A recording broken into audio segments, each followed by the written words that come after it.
What if I tell you that a simple breath, something we take for granted every second, can suddenly feel like drowning in air? That is asthma.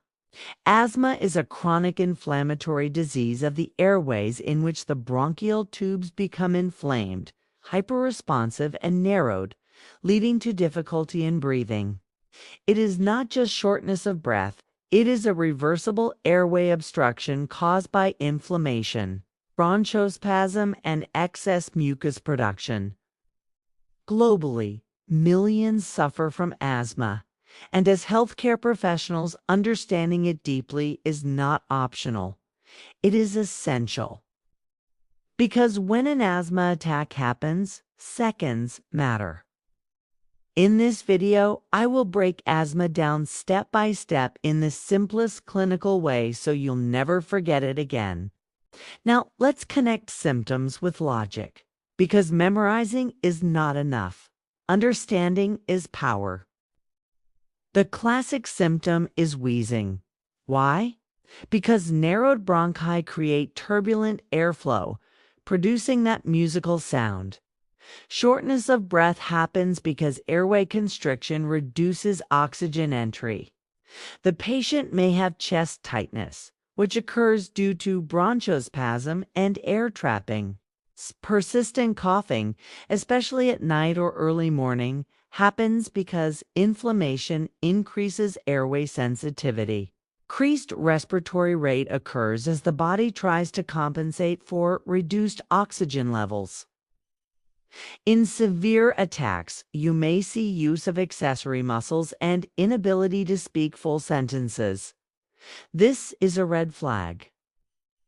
Every symptom in asthma links directly to airway narrowing, mucus plugging, and inflammation. Let's walk through asthma step by step so it becomes crystal clear in your mind. First, a trigger enters the airway. This could be dust, pollen, cold air, exercise, or infection.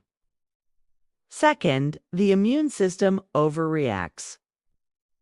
Mast cells release histamine and inflammatory mediators. Third, bronchial smooth muscles constrict. This is bronchospasm. Fourth, the airway lining becomes swollen due to inflammation and edema. Fifth, excessive mucus is produced, further blocking airflow. Now imagine this happening inside tiny bronchioles. Airflow becomes restricted, especially during expiration, leading to air trapping and hyperinflation. This is why patients struggle more while breathing out. The result: decreased oxygen exchange and respiratory distress. That is asthma in motion. Asthma management is all about controlling inflammation and relieving bronchoconstriction.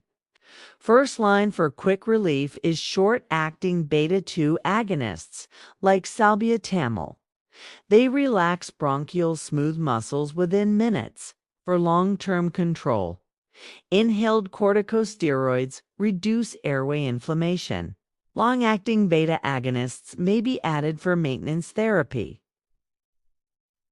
Leukotriene modifiers help block inflammatory pathways.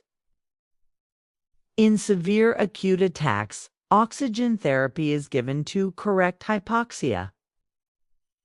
Nebulized bronchodilators provide rapid relief. In life-threatening cases, systemic corticosteroids are administered to control inflammation. The key principle is this: rescue medications for immediate relief, controller medications for long-term prevention. Proper inhaler technique is just as important as the drug itself. Now, this is where we as nurses make the biggest difference. First, assess airway, breathing, respiratory rate, oxygen saturation, and use of accessory muscles. Monitor peak expiratory flow rate if available. Position the patient in high Fowlers to improve lung expansion. Administer prescribed bronchodilators and corticosteroids on time and evaluate response. Provide humidified oxygen if needed. Stay calm during acute attacks because anxiety worsens bronchospasm. Educate patients about trigger avoidance, dust, smoke, allergens. Teach correct inhaler and spacer technique. Encourage adherence to maintenance therapy even when symptoms improve. Most importantly, teach early warning signs of exacerbation. Good nursing care can prevent hospitalization and save lives.